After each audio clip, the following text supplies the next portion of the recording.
कल झुंझुनू के लिए होगा ऐतिहासिक दिन। राजस्थान के 27 लाख किसानों को मिलेगी क्लेम राशि।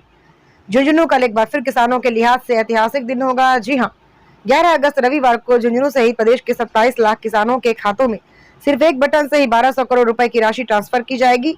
यह राशि वर्ष 2023-24 और वर्ष 24-25 की फसल बीमा क्लेम राशि है, जिसे वितरण करने के लिए मुख्यमंत्री भजनलाल शर्मा, केंद्रीय कृषि व किसान कल्याण मंत्री शिवराज सिंह चौहान, केंद्रीय कृषि व किसान कल्याण राज्य मंत्री भागीरथ चौधरी तथा सूबे के कृषि मंत्री डॉक्टर किरोड़ी लाल मीणा आएंगे। कार्यक्रम को लेकर झुंझुनू में उत्साह देखने को मिल रहा है। इसी क्रम में आज विधायक राजेंद्र भांबू के आवास पर भाजपा कार्यकर्ताओं और पदाधिकारियों की बैठक हुई। स्टार न्यूज प्लस की राजस्थान के झुंझुनू से लक्ष्मीकांत शर्मा की ये रिपोर्ट।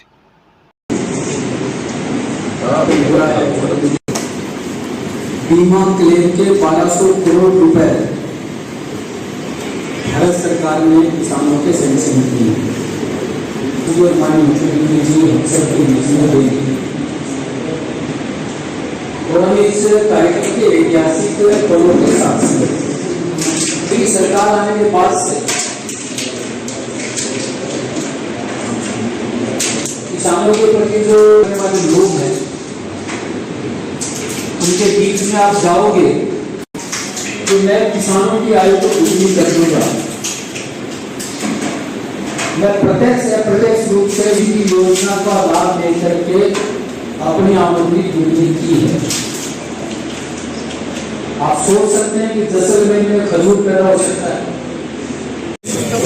प्रदेश के यशस्वी मुख्यमंत्री आदरणीय भजनलाल शर्मा जी और भारत सरकार में कृषि कल्याण मंत्री आदरणीय शिवराज सिंह चौहान साहब कल झुंझुनू की धरती पर 11 बजे पहुंचेंगे और 12,000 करोड़ रुपए जो फसल बीमा के किसानों के आए हैं डीबीटी के माध्यम से सब उनके खातों में भेजेंगे।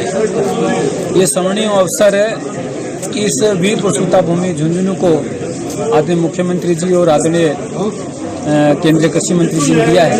उसके लिए झुंझुनू का कार्यकर्ता आज झुंझुनू शहर की हमारी मीटिंग हुई है, सभी विधानसभा मीटिंग चल रही है। जोश और खरोश के साथ सभी किसान भाई, भारतीय जनता पार्टी के कार्यकर्ता माननीय मुख्यमंत्री जी का और माननीय कृषि मंत्री जी का अभिनंदन करने के लिए वहाँ पहुँचेंगे और एक अच्छा उत्साह का वातावरण पूरे क्षेत्र में बताना। लगभग 12,000 करोड़ रुपए देश भर से जाने हैं और 700 करोड़ रुपए उसमें राजस्थान के हैं। बड़ी संख्या में किसान उसमें लाभान्वित होंगे। मैं जहाँ तक मुझे जानकारी में झुंझुनू के भी लगभग 30,000 किसानों को इसका लाभ मिलने वाला है।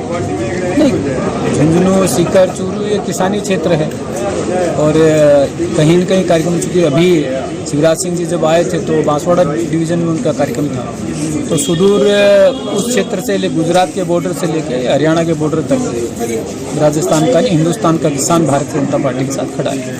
हमारे ये बहुत ही ऐतिहासिक क्षण है कल के लिए। कल 11 तारीख को यशस्वी मुख्यमंत्री भजनलाल जी और हमारे केंद्र के कृषि मंत्री व किसान कल्याण मंत्री सम्माननीय शिवराज सिंह जी चौहान झुंझुनू की वीर प्रसूता धरती पर पधार रहे हैं। इस कार्यक्रम में मुख्य रूप से पूरे राजस्थान को लगभग 12,000 करोड़ रुपये फसल बीमा योजना जो प्रधानमंत्री जी द्वारा संचालित है उसके पेटे पूरे राजस्थान को डीबीटी के माध्यम से लगभग 12,000 करोड़ रुपए किसानों के खाते में मुआवजा राशि डाली जाएगी। ये मुआवजा राशि रबी और खरीफ की फसल 2024 के अंदर किसी भी खराबी के कारण, चाहे अतिवृष्टि हो, चाहे सूखा हो, चाहे रबी की फसल में पाले की सब कारण से या बहुत ज़्यादा सर्दी के कारण जो फसल का नुकसान हुआ, उसमें जिन किसानों का बीमा करवाया है उनको बीमा की जो क्लेम राशि है वो झुंझुनू की इस वीर प्रसूता धरती से सारे राजस्थान में वितरण की जाएगी।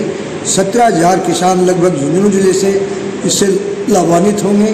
पूरे राजस्थान प्रदेश में लगभग 12,000 करोड़ रुपए से 27 लाख किसान इस योजना से जुड़े हुए हैं। हम सब के लिए सबसे ज़्यादा खुशी की बात यह है कि हमारे यशस्वी प्रधानमंत्री मोदी जी और मुख्यमंत्री भजनलाल जी ने झुंझुनू की धरती को इसके लिए चुना।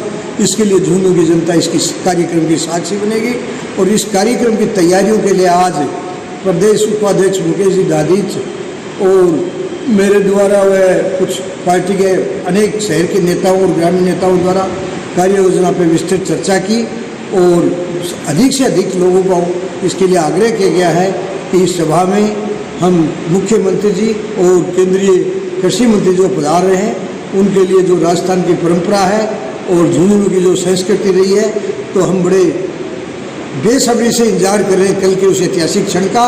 और सारी जनता यहाँ फ्लैग पार्डर बिछाकर उनके स्वागत के लिए तत्पर है और उसी के लिए एक कार्य योजना के रूप में यहाँ मुख्य कार्यकर्ताओं की बैठक बुलाई गई है और सभी के विचार सुझाव जाने गए हैं और आगे की कार्य योजना बताई गई है।